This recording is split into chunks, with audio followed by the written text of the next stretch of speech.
하나님 아버지, 오늘도 하나님의 말씀을 나눌 때에 성령께서 우리를 가르치시는 믿음의 증거가 있게 하여 주시옵소서. 믿음으로 헌금한 손길들 위에 복을 주시고 하나님 앞에 행한 모든 일들이 헛되지 아니할 수 있도록 도와주시옵소서. 예수님의 이름으로 기도하였습니다. 아멘. 하나님의 말씀은 미가서 4장 1절에서 5절까지 말씀을 함께 같이 합독하겠습니다. 미가서 4장 1절에서 5절까지 말씀을 함께 같이 합독하겠습니다. 미가서 4장 1절에서 5절까지 말씀을 함께 합독합니다. 함께 읽습니다. 시작. 끝날에 이르러는 여호와의 전의 산이 산들의 꼭대기에 굳게 서며 작은 산들 위에 뛰어나고 민족들이 그리로 몰려갈 것이라. 곧 많은 이방 사람들이 가며 이르기를 오라 우리가 여호와의 산에 올라가서 야곱의 하나님의 전에 이르자. 그가 그의 도를 가지고 우리에게 가르치실 것이니라.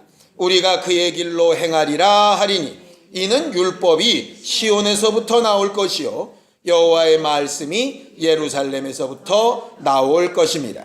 그가 많은 민족들 사이의 일을 심판하시며 먼 곳 강한 이방 사람을 판결하시리니 무리가 그 칼을 쳐서 보습을 만들고 창을 쳐서 낫을 만들 것이며 이 나라와 저 나라가 다시는 칼을 들고 서로 치지 아니하며 다시는 전쟁을 연습하지 아니하고 각 사람이 자기 포도나무 아래와 자기 무화과나무 아래에 앉을 것이라. 그들을 두렵게 할 자가 없으리니 이는 만군의 여호와의 입이 이같이 말씀하셨습니다. 만민이 각각 자기의 신의 이름을 의지하여 행하되 오직 우리는 우리 하나님 여호와의 이름을 의지하여 영원히 행하리로다. 아멘. 우리 하나님은 자기 백성에게 힘을 공급하시는 하나님이라고 성경은 말합니다. 오늘 저녁에 우리가 기도하러 왔을 때 우리는 그저 우리의 사정이나 하소연하려고 나온 것은 아니죠. 하나님의 도우심과 하나님의 일하심을 분명히 기대하고 나왔을 겁니다. 결국 하나님의 힘, 하나님의 능력, 하나님의 역사하심을 기대하는 거죠. 자기 백성에게 그 힘과 능력으로 역사하신 하나님이 어떤 힘과 능력으로 역사하시느냐? 자, 시편 29편 11절입니다. 시편 29편 11절 말씀을 함께 합독하겠습니다. 시편 29편 11절 함께 같이 합독합니다. 함께 읽습니다. 시작. 여호와께서 자기 백성에게 힘을 주시며 여호와께서 자기 백성에게 평강의 복을 주시리로다. 이렇게 되어 있어요. 시편에서 이렇게 두 가지 구절이 똑같이 반복될 때에는 거기에 나오는 말이 같은 뜻이라는 말입니다. 그래서 여호와께서 자기 백성에게 주시며 여호와께서 자기 백성에게 주시리로다. 그랬으니까 힘을 주신다라고 하는 건 뭘 주신다는 얘기냐면 평강의 복을 주신다라고 하는 거죠. 하나님이 주시는 능력, 하나님이 주시는 힘은 주먹으로 아니면 부는 바람같이 이런 것이 아니라 거기에는 평강의 복이라 이렇게 말하고 있어요. 우리가 하나님 앞에 오늘 저녁에 구하고 하나님의 능력을 구할 때 하나님이 우리에게 주시는 평강의 복이 있게 되기를 예수님의 이름으로 축원합니다. 그럼 평강이 뭔지 알아야 되겠죠. 평강이 뭡니까? 우리는 보통 평강, 그럼 평강공주가 자꾸 생각이 나가지고 평강이라는 말, 평안이라고 하는 말, 평화라고 하는 말, 우리나라 말로는 번역들을 다 다르게 해놨는데 히브리 말로는 다 똑같습니다. 샬롬입니다. 샬롬이라고 하는 말이 평강, 평안, 평화 다 같은 말인데 이게 어떤 상태를 얘기하느냐? 이런 상태예요. 두려움이 없다. 근심이 없다. 혼란이 없다. 아픔이 없다. 우리가 원하는 거죠. 몸에 병도 없고 물질 때문에 근심도 없고 사람들과의 관계 때문에 혼란한 것도 없고 앞일에 대해서 두려움도 없고, 그러니 당연히 이것만큼 좋은 게 뭐가 있겠어요. 그러니 하나님께서 우리에게 주시려는 것이 바로 평강의 복이라고 하는 거죠. 오늘 저녁에 하나님으로부터 오는 그것이 우리 안에서 충만히 역사하게 되기를 바라요. 자, 이 세상에서 특별히 요즘 우리나라에서 제일 많이 이슈화가 되고 있는 게 바로 이 평화라는 문제죠. 우리는 어떻게 하면 평화가 올 거라고 생각하느냐? 핵무기가 없으면 평화가 올 거라고 생각을 해요. 그래서 북한의 핵무기를 다 없애면 평화가 올 거라고 생각을 합니다. 우리나라 사람들이 북한에 가고, 북한에 있는 사람들이 우리나라에 오고, 제주도에 있는 감귤이 올라가고, 저쪽에 있는 송이버섯이 내려오고 뭐 이러면 평화가 올 거라고 생각을 해요. 무기를 좀 없애고, 아니면 다 같이 잘 살게 되면 그런 게 없어질 거라고 생각을 해요. 근데 그런 걸 없앤다고 없어질까요? 그렇지 않아요. 왜 그러느냐? 그게 원인이 아니기 때문에 그래요. 평화의 반대가 되는 두려움, 근심, 아픔, 혼란의 원인은 핵무기도 아니고 사람들의 감정도 아니고 물질이 없어서도 아니에요. 성경은 분명히 그 이유를 이렇게 얘기를 해요. 자, 이사야서 53장 5절입니다. 이사야서 53장 5절입니다. 함께 합독합니다. 이사야서 53장 5절입니다. 우리가 잘 아는 말씀입니다. 함께 읽습니다. 이사야서 53장 5절 시작. 그가 찔림은 우리의 허물 때문이요 그가 상함은 우리의 죄악 때문이라. 그가 징계를 받음으로 우리는 평화를 누리고 그가 채찍에 맞음으로 우리가 나음을 받았도다. 거기 보면 예수께서 뭔가를 하셔서 우리에게 평화를 주시고 나음을 주셨다 이렇게 되어 있어요. 두려움을 없애시고 혼란을 없애시고 근심을 없애시고 아픔을 없애셨다 이렇게 되어 있어요. 그가 맞으시고 그가 채찍에 당하시고 그가 질고를 겪으시고 이렇게 되어져 있죠. 그런데 왜 그렇게 맞으시고 질고를 겪으셨다고 되어져 있습니까? 우리의 허물 때문에, 우리의 죄악 때문이에요. 그럼 무슨 얘기예요? 평화가 없는 이유는 핵무기 때문이 아니라 허물 때문에, 죄악 때문이라는 얘기죠. 결국 죄 때문에 두려움이 들어온 거예요. 에덴 동산에 죄가 있기 이전까지는 하나님 앞에 두렵고 부끄러워 숨을 일이 없었어요. 그런데 죄가 들어오자마자부터 하나님 앞에 부끄러워 숨는 일이 생겨나기 시작한 거죠. 그들에게 아픔이나 근심이나 혼란이나 미래에 대한 두려움이나 이런 것들이 있지 않았어요. 그러나 죄가 들어오는 순간부터 그것이 시작된 거죠. 하나님께서 자기 백성, 자기 사람들에게 힘을 공급하시는데 평강의 복을 주신대요. 이 평강의 복은 무슨 얘기냐면 그러면 죄의 문제를 해결하는 것이라고 하는 말이죠.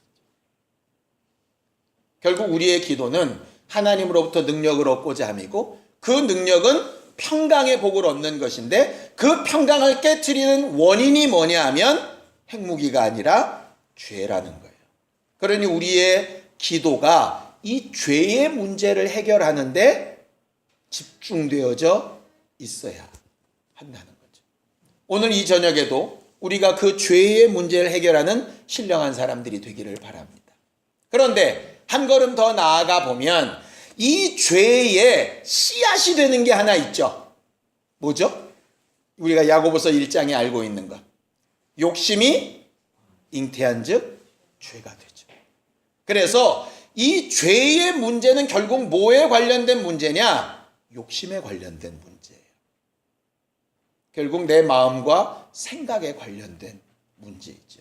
우리는 자꾸 어떻게 생각하냐면 하나님 나타난 현상을 고쳐주세요. 이렇게 변한 형편을 바꿔주세요. 이렇게 틀어진 관계를 회복해주세요. 이렇게 얘기를 해요. 그러면 평강이 올 거라고 생각을 하는 거죠.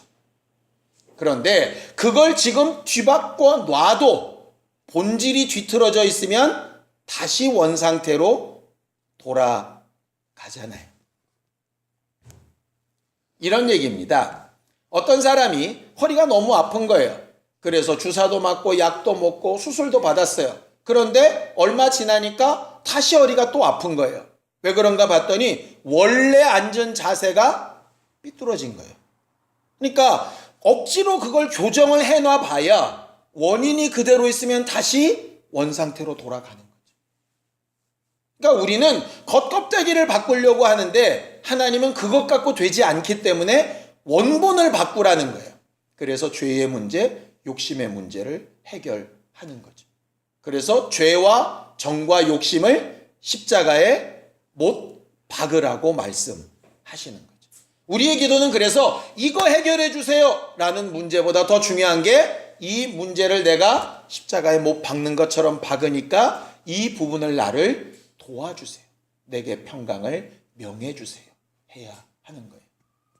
오늘 우리가 본 미가서는요. 자, 미가서 1장 1절을 좀 읽어보겠습니다. 미가서 1장 1절 함께 합독하겠습니다. 함께 읽습니다. 시작. 유다의 왕들 요담과 아하스와 히스기야 시대에 모레셋 사람 미가에게 임한 여호와의 말씀 곧 사마리아와 예루살렘에 관한 묵시라 이렇게 되어져 있어요. 유다 왕 이 세 사람의 시대에 미가가 사마리아는 북왕국의 수도고 예루살렘은 남왕국의 수도예요. 북왕국이고 남왕국이고 할 것 없이 양쪽에 다 예언한 내용이에요. 뭐에 대한 내용이냐? 심판에 대한 내용이에요. 왜 그런 심판이 있었느냐는 여러분들이 집에 가셔서 1장, 2장, 3장을 읽어보시기 바라요. 1장에서는 우상 숭배하는 이유가 나와요. 우상 숭배로 너희가 죄를 지었기 때문에 평화가 깨졌다 이거예요. 두 번째는 뭐냐? 너희들이 우상 숭배만 하는 게 아니라 남의 것들을 막 강탈하고 막 욕심을 부려서 남들을 막 억압하고 이렇게 지도자들이 하는 것 때문에 죄를 지어서 너희 욕심을 다스리지 못해서 남의 것을 탐하고 막 이런 사회적 혼란이 있어서 평강이 깨진 것이다 이거예요. 세 번째는 뭐냐? 심지어는 제사장과 선지자들조차도 입에다가 떡 하나 물려주지 않으면 제대로 된 얘기를 하지 않는 거예요. 지 배가 불러야 뭔 말을 하는 거지 자기한테 유익이 없으면 제사장과 선지자들도 일을 안 하는 거예요. 그래서 너희는 평강이 깨졌다 이거죠. 그래서 우리가 읽은 오늘 4장 1절과 5절은 무슨 얘기냐? 그렇기 때문에 이제 왕도 믿을 수 없고 리더들도 믿을 수 없고 제사장과 선지자들도 믿을 수 없다. 너희들이 마지막 날에는 다 각각 여호와의 산에 올라가서 각각 자기들의 믿음을 고백하게 될 거다. 이 얘기가 기록된 게 오늘 1절부터 5절까지 내용이에요. 오늘 저녁이든지 내일이든지 꼭 한번 1장 1절부터 오늘 읽은 본문까지를 다시 한번 읽어보시길 바라요. 우리가 4장 2절을 좀 읽어보겠습니다. 함께 읽습니다. 시작. 곧 많은 이방 사람들이 가며 이르기를 오라 우리가 여호와의 산에 올라가서 야곱의 하나님의 전에 이르자. 그가 그의 도를 가지고 우리에게 가르치실 것이니라. 우리가 그의 길로 행하리라 하리니 이는 율법이 시온에서부터 나올 것이요 여호와의 말씀이 예루살렘에서부터 나올 것이라 그랬어요. 많은 이방 사람들이 왕을 의지하는 게 아니라 리더를 의지하는 게 아니라 선지자나 제사장을 의지하는 게 아니라 다 우리 하나님 앞에 올라가서 좀 하나님의 도를 배워보자. 하나님이 원하시는 응답이 뭔지를 좀 들어보자. 이렇게 얘기를 하는 거예요. 그 하나님이 원하셨던 응답은 뭐냐? 5절이에요. 함께 읽습니다. 시작. 만민이 각각 자기의 신의 이름을 의지하여 행하되 오직 우리는 우리 하나님 여호와의 이름을 의지하여 영원히 행하리로다 그랬어요. 여기 여호와의 이름을 의지하다라고 하는 말이 무슨 뜻인가를 봤더니 이런 말이더라고요. 자, 이사야서 9장 6절입니다. 이사야서 9장 6절입니다. 함께 합독합니다. 여호와의 이름을 의지하다, 그렇게 행하다라고 하는 것은 자, 이사야서 9장 6절 함께 읽지요. 시작. 이는 한 아기가 우리에게 낳고 한 아들을 우리에게 주신 바 되었는데 그의 어깨에는 정사를 메었고 그의 이름은 기묘자라 모사라 전능하신 하나님이라 영존하시는 아버지라 평강의 왕이라 할 것임이라 그랬어요. 예수 그리스도에 대한 내용이겠죠. 예수 그리스도의 그 이름은 어떤 이름이냐? 아주 대단한 일, 기묘자라고 하는 것이 원더라고 하는 뜻인데요. 대단한 일, 상상할 수 없는 일을 하시는 이름이에요. 또 모사라는 얘기는 상담자라는 얘기예요. 우리가 필요할 때 잘 들으시고 대답해 주시는 분이에요. 전능하신 하나님이고 영원히 존재하시는 하나님이고 맨 마지막에 평강을 주관하시는 왕이라고 되어져 있죠. 예수라고 하는 그 이름 안에 여호와는 나의 구주시다 라고 하는 뜻이 들어있어요. 우리는 예수와 여호와가 별개의 이름 같죠. 그런데 예수의 원래 히브리식 이름이 여호수아, 예수아입니다. 예수아라는 원래 뜻이 뭐냐면 여호와는 나의 구원이시다예요. 그러니까 예수라는 이름과 여호와의 이름이 엄격하게 얘기하면 같아요. 어근이 같다고요. 결국 구원의 이름이라 하는 말이죠. 그 예수의 이름을 의지한다 라고 하는 것이 바로 그 이름으로 명하신 엄청난 일들을 구하고 그 이름으로 말씀하신 대로 우리를 상담하시는 분을 찾아가고 우리에게 전능하신 능력으로 함께 하시고 영원히 계신 아버지로 우리와 함께 하시고 맨 마지막에 평강으로 우리에게 명하시는 분을 구하고 찾자는 거죠. 오늘 저녁에 우리가 기도할 것은 이렇게 기도하기를 원하는 겁니다. 하나님, 내 죄와 욕심에 대하여 나는 그 죄의 문제를 해결할 수 있는 능력이 없으니 내 안에서 막 올라오는 이 욕심의 문제를 내가 해결할 수 있는 방법이 없으니 마치 풍랑 있는 바다 위에 있었던 제자들에게 바람과 바다야 잔잔하라 평강이 있으라고 명령하여 주셨던 것처럼 평강의 왕이신 예수께서 내 죄악된 부분과 내 욕심이 살아 요동치는 부분에 평강을 명령해 주세요. 다른 사람 때문에 저놈 때문이야 이래가면서 막 올라오는 분노를 내게 평강으로 명령해 주세요. 실체도 없는, 어떤 경우는 실제로 어떤 병이 있어서 두려운 그런 두려움 가운데 내게 평강을 명하여 주세요. 이렇게 기도하기를 원하는 거예요. 왜 그렇게 기도할 수 있느냐? 예수께서 부활하시고 제자들에게 나타나셔서 제일 먼저 하셨던 말씀 여러분들 기억나시죠? 너희에게 평강이 있을지어다. 한 번만 말씀하시지 않았어요? 문을 닫아 있는데 들어오셔서 너희에게 평강이 있을지어다. 또 너희에게 평강이 있을지어다. 21번 쉬시고 성령을 받으라. 너희에게 평강이 있을지어다.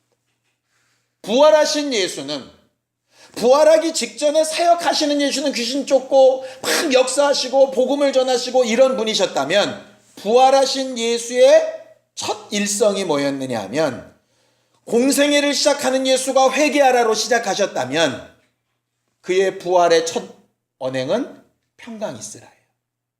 그래 놓고 보니까 되게 재밌는 게 뭔지 아십니까? 신약 성경에 많은 서신서들의 앞머리와 끝머리에 항상 이런 인사가 있습니다. 너희에게 은혜와 평강이 있을지로다. 은혜가 뭡니까? 회개하여 은혜를 받는 거잖아요. 그리고 평강으로 마무리되는 거잖아요. 결국 우리가 하는 신앙생활은 회개해서 은혜를 받았다면 끝난 게 아니라 그 은혜 위에 평강으로 덮어져야 완성형인 거예요. 그래서 은혜 없이 평강이 있을 수 없으니까 은혜를 먼저 받고 은혜를 받았다면 그 다음에 내게 평강을 명해 주세요 하는 거죠. 우리 안에 와 계신 성령은 하나님의 나라를 가르치시는데 성경은 하나님의 나라를 이렇게 얘기합니다. 자, 성경을 보겠습니다. 로마서 14장 17절입니다. 로마서 14장 17절입니다. 함께 읽겠습니다. 로마서 14장 17절입니다.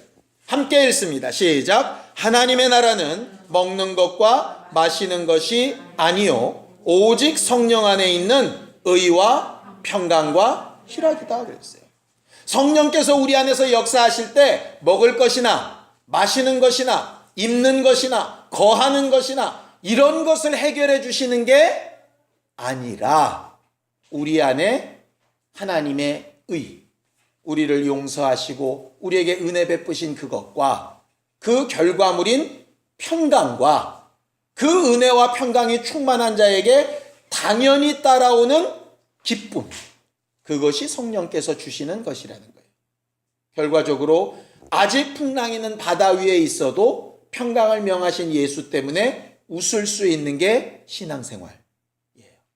아직 고쳐지지 않은 육체를 가지고도 내게 평강을 명하신 예수 때문에 그를 의지하여 기뻐할 수 있는 게 그게 믿음이에요. 그런데 우리는 뭐가 되어야 웃을 수 있다고 생각하잖아요. 그럼 결국 내가 뭔가를 이루고 난 다음에 라고 하는 것이 되니 기도가 그걸 이루기까지 속상해하는 것으로만 끝날 수밖에 없거든요. 미가가 가르치는 기도는 그게 아니라 하나님의 이름을 힘입어서 하나님이 명하시는 그의 평강으로 평강을 누리라는 거예요. 성경을 한 구절만 더 읽고 기도하겠습니다. 골로새서 3장 15절입니다. 골로새서 3장 15절. 우리를 왜 교회로 부르시고 모이게 하셨는가? 자, 골로새서 3장 15절 함께 합독하고 기도하겠습니다. 함께 읽습니다. 시작. 그리스도의 평강이 너희 마음을 주장하게 하라. 너희는 평강을 위하여 한 몸으로 부르심을 받았나니 너희는 또한 감사하는 자가 되라 그러셨어요. 우리는 평강을 위하여 부르심을 입은 자들입니다. 그리스도의 평강이 우리 마음을 지배하도록 부르심을 입은 자들입니다. 내 마음은 왜 안 바뀔까? 내 상황은 왜 안 바뀔까? 그렇게 근심하는 자가 아니라 나는 본래 할 수 없으니 주의 평강이 내 마음과 생각을 주장해달라고 기도하는 것이 우리들의 기도와 간구가 되어야 할 거예요. 이전에게 하나님이 우리에게 명하시는 그 평강이 우리 안에 임할 수 있게 되기를 예수님의 이름으로 축원합니다. 함께 같이 기도하겠습니다. 하나님 아버지, 우리가 처한 상황과 환경과 형편을 우리보다 하나님이 더 잘 알고 계시오니 우리에게 주의 평강을 명하여 주시옵소서. 우리로서는 상상할 수 없는 이적으로 역사하여 주시고 우리의 마음과 생각을 아시고 위로하사 우리에게 힘을 더하여 주시옵시며 전능하신 주의 능력이 영원히 함께 하시는 하나님의 체험이 또 우리에게 평강을 명하시는 왕의 명령이 성령으로 우리 안에 일하게 하여 주시옵소서. 그래서 은혜 받아 의롭게 된 자들이 하나님께서 우리에게 주시는 평강으로 말미암아 힘을 얻고 하나님 앞에 실학으로 감사로 영광을 돌리는 신령한 교회들이 되게 도와주시옵소서. 이제는 우리 주 예수 그리스도의 은혜와 하나님 아버지의 극진하신 사랑과 성령님의 감동하시고 역사하시는 분명한 증거가 평강의 명령, 그 이름을 의지하여 기도하며 돌아간 우리 모두 위에 이제부터 영원히 함께 있을지어다. 아멘.